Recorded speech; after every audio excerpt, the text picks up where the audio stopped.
Uh, Good morning and good afternoon, everyone. It's the 20th of February already. Goodness me. I wanna share the message that I shared in France and Paris over the weekend. Mike and I chatted about it after the meeting concluded, and he was like, "Boy, this needs to be spread further afield." So I'm going to share with you what we talked about at the event over the weekend with the French team. I want to start by sharing perhaps a neat little story that kind of gives some context here. So a couple of cowboys were sat around a campfire and talking about life, getting philosophical. You know, the long day had come to an end, and one of the cowboys said to the other, "Do you know what the secret of life is?" And the other cowboy paused for a minute to contemplate, what is the secret of life? And the other cowboy did this. He held his finger up. And he said, "What, the secret of life is your finger?" He said, "Well, of course not." He said, "The secret of life is one thing." He says, "And it's your task to find out what that one thing is." I kind of like that. It goes alongside of a Russian proverb which says, "He who chases two rabbits catches neither." It's very true. Very true. It is our task to find that one thing that is really the meaning of our life, that gives us purpose and direction and focus. I share that because the theme for today relates heavily. I want to apply this to the Niken business. Of all the skills, if it comes down to one thing, of all the skills that are required to be successful in life or in business, but particularly in Niken, what would you say is fundamentally the single most important skill required in order to succeed?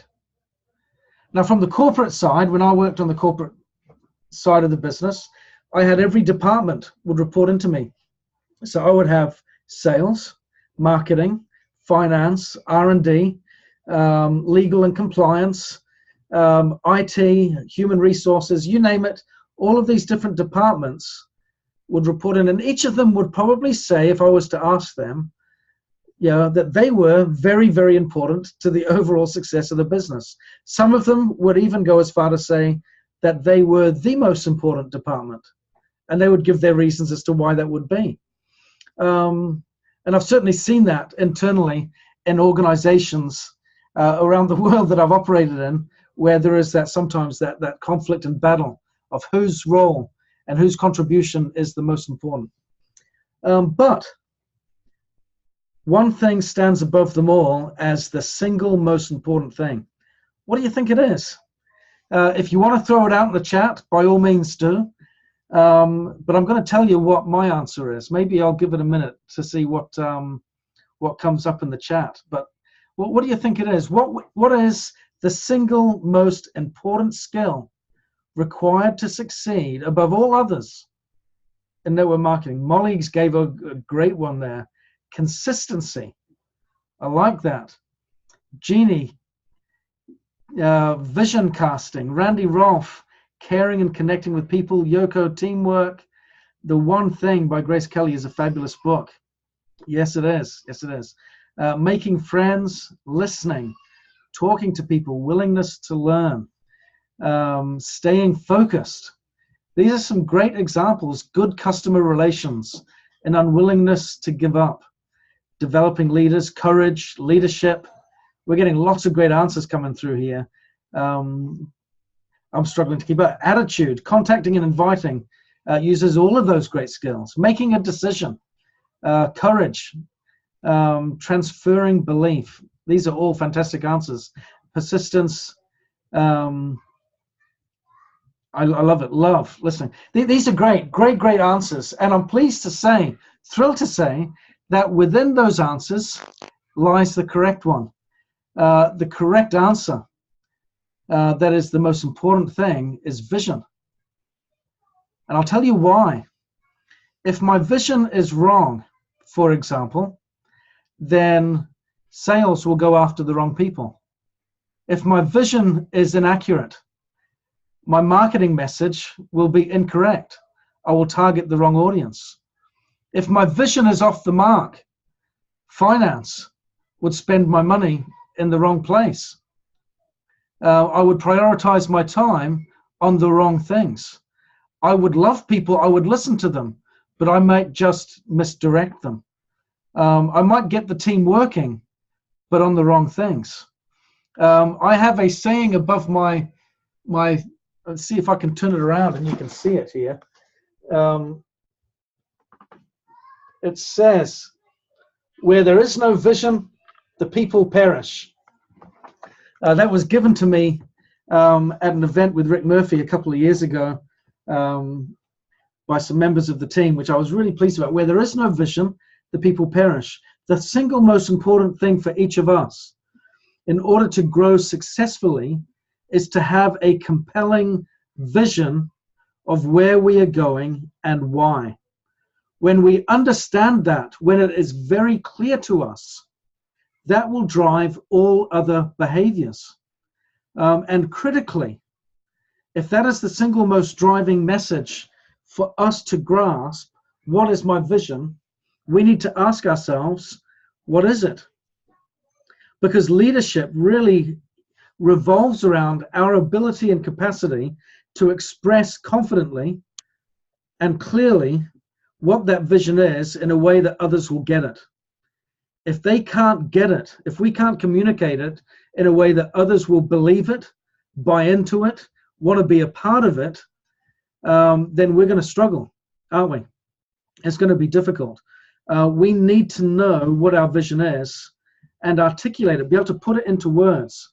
The challenge that we've got is vision is a mental or perhaps an emotional thing. And really, it's an emotional thing. It's something that we feel, but we see it with our mind's eye, but we feel it with our emotions, our heart. But it takes a bit of practice and effort and time to get that emotion, to get that feeling that can sometimes feel slightly aloof from us because we can't quite pin it down. It's not quite tangible for us, and put it down on paper and put it into words. I want to invite everyone to take their vision, if they haven't done it yet, and articulate it, distill it down into a single paragraph that you can communicate with others in a way that is compelling and exciting. Now, why am I focusing on the need for us to have great vision? It's important for us to have a vision that appeals to us, to give us incentive to move forward. I want to talk about how we can increase and improve our vision, but also how this really links into building our network with it. First of all, how do we grow our vision? I think I shared this story before. I was at an event in Birmingham in England many years ago in Nican, where a lady was sharing what her vision was. And her vision was this. She wanted to share wellness with the world with great meaning and purpose because she had recently conquered a terminal disease. And her sense of mortality was so powerful, so raw, so compelling that she wanted to capitalize on, with all the good that she could on her new lease of life and share it with everyone else and help them see what she now sees. It was inspiring, and everyone in the room really got quite excited by what she was saying. And then this lady sat behind her, raised her hand, and with trepidation said, a very bold, very honest, very real thing. She said, I've never had a terminal disease that gives me the motivation that she has. She said, don't get me wrong, I'm not asking for one. But when you've had serious adversity, it creates a well, it digs a hole with which you can fill it with the spring that you go on to share with others, to nurture them. I don't have that. She said, I feel like a big tree with little roots. I want to have a big, compelling vision, but I don't have one. How do I develop that? How do I nurture it? Of course, the answer was in the very metaphor that she used when she talked with it. talked about it with me. It's in that principle of nurturing, that law of the harvest. We plant a seed. Any great oak begins as a tiny acorn, doesn't it? It gets buried in the dirt, head covered from sunlight completely, and many times we can feel in our Nikken business that we are obscured from light, wondering where the growth is coming from, and maybe feeling like there's a little bit of dung being heaped upon me, a little bit more of my share than I might care to want, and wonder what's going on with that. But if we can get some perspective behind that and understand that part of the growing process is to appreciate that law of the harvest, then we can nurture those experiences and use them for our good. And over time, with that consistency and persistency that others were referencing as critical essential skills in our prospering experience, we can start to grow, and we can start to develop, and we can start to become. What is very important as we set our vision for the future is that we think bigger than ourselves. If we want others to buy into our vision in network marketing, in Nikken, in our business, in our purpose, in our cause, what is essential is that it's got to be all-encompassing. I can't have a goal that simply meets my own needs if I'm going to be a business leader. And the success for each of us, if we want to succeed in network marketing and get that passive income that we talk about, we cannot be focused simply on meeting our own goals. We need to have a vision that is sufficiently compelling that when we talk about it with others, they feel embraced by it, they feel connected by it, and they want to be a part of it. So how does that happen? Especially if I feel like a big tree with little roots. How can I then go from that big tree with little roots to suddenly creating a vision and a cause that encompasses everyone that I might want to come in contact with? Well, one thing to identify that is really important is that in order for our vision to be compelling and to be sustainable, is that it needs to be founded upon our core values. So as we identify what our vision is, part of that process is writing down what are my core values. What is it that I believe in that makes me feel happy and on purpose and in line with my own integrity? Because in order for me to grow and prosper, I need to be in line on my daily activities with my integrity and what my values are, what I consider makes life worthwhile, meaningful, and purposeful. When I can integrate my core values and have them as the foundation and the bedrock of my vision, and then I can build out from there, then you're going to start to find it'll encompass other people. Because I believe that what resonates with others isn't always the immediate kind of sense of appeal of an opportunity that might be presented to them in a given moment. What really resonates with people, I think, is a chance for them to express themselves in line with their values in ways that life has perhaps prohibited them from doing. When we give them an open opportunity for self-expression that liberates them and allows them to talk in line with their goals, their vision, and their values, that is something that is very, very attractive. So with that in mind, I want to reiterate one last point, and that is, if there is one thing that we must pursue in life, if the secret of life is one thing, because if we chase two things, we miss them both, and we've got to be singular. If we've got to be singular and pursue one thing, and if the one thing in business that ranks above all else is vision, then clearly how we express and communicate that vision becomes very, very important and is at the heart of our leadership ability. So the question then becomes, what is the way of all ways that is the best way to communicate our vision of the Nikken business opportunity? Now, there are 3 ways that we've talked about in the past. I'll reiterate them today for the sake of repetition, because repetition is the mother of learning. So we know this, but I'm going to reiterate it, and perhaps in the context of this conversation, it might give a slightly different perspective, or at least bed it down a little tighter. But there are 3 ways that we could categorize the way people have positioned the Nikken business opportunity. Now, recognizing that there is a best way, let's see out of these 3 ways which sounds best to you. The first way, and I'll share what the opportunity is, what the message is, and what the income potential is.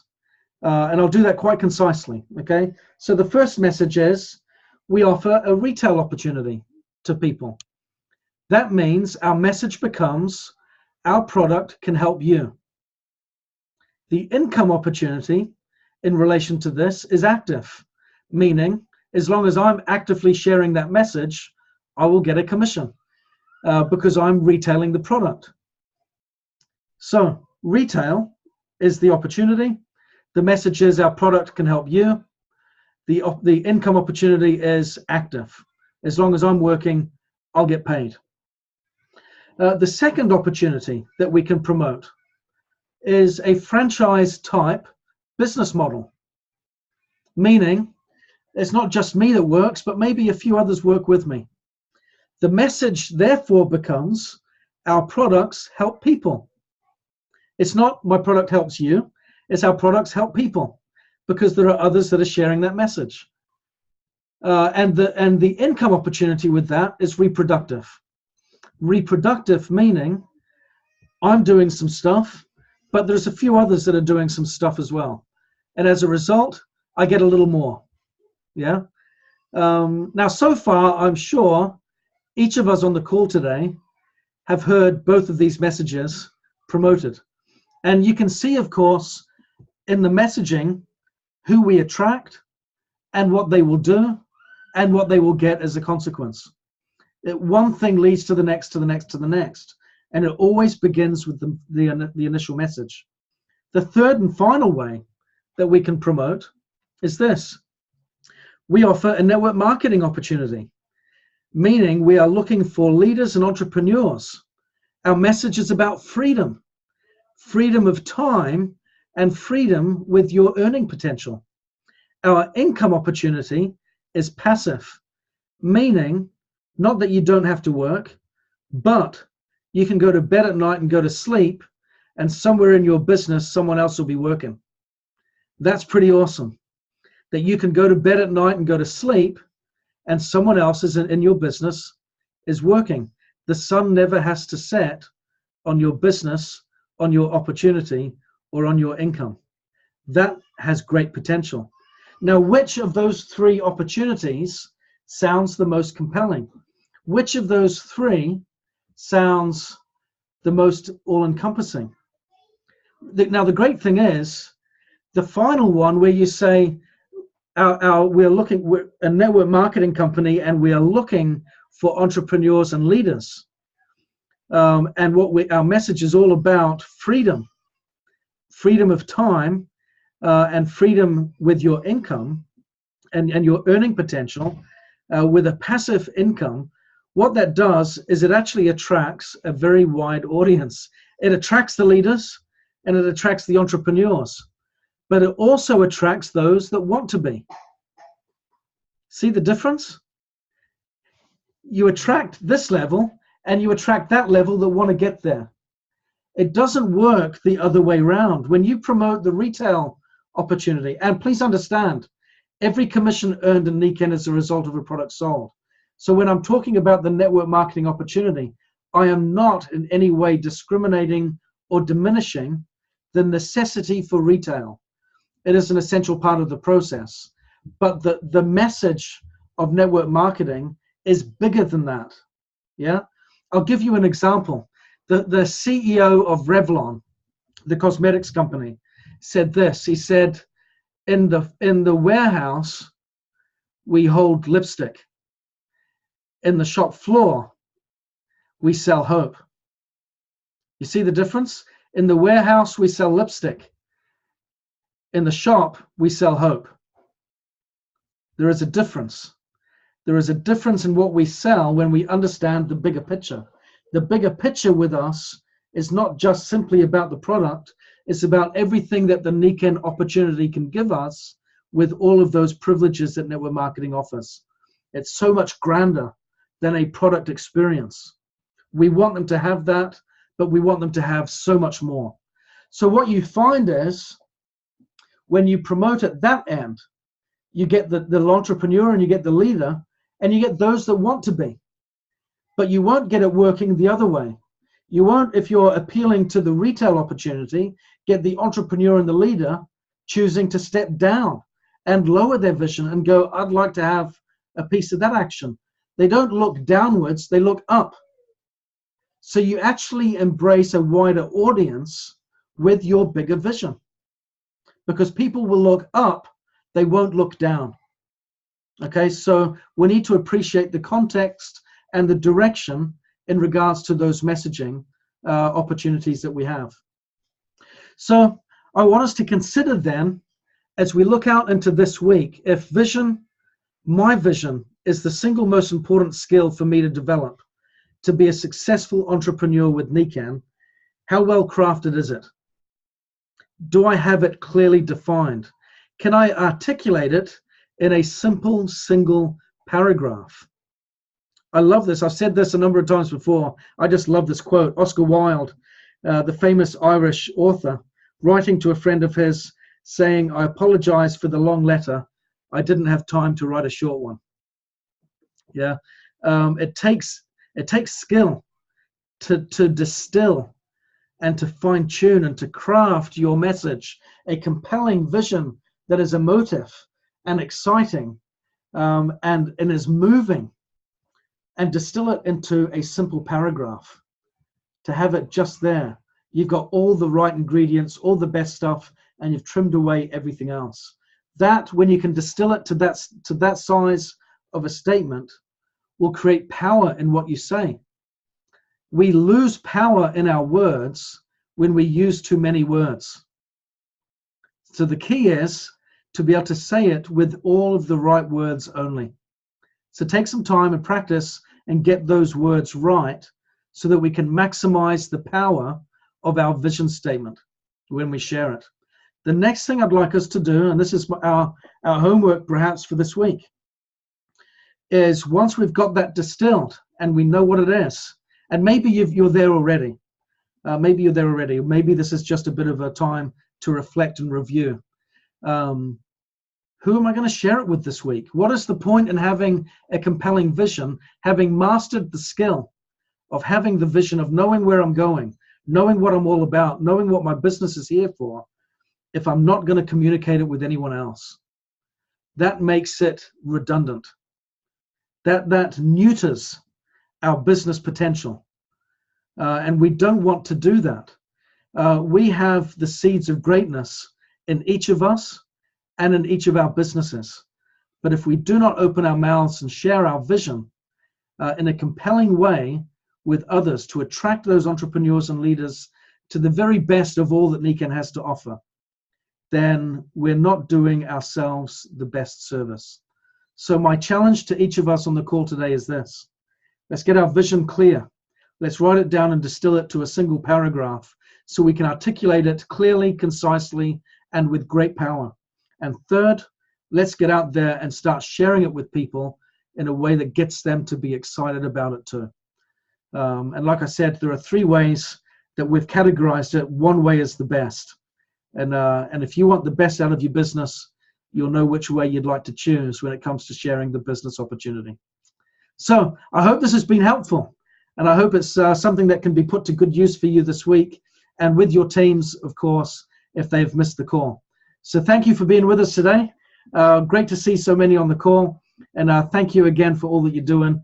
Keep up the great work, and we'll speak to you again next week. Take care, everyone. Thanks, Ben. Thank you.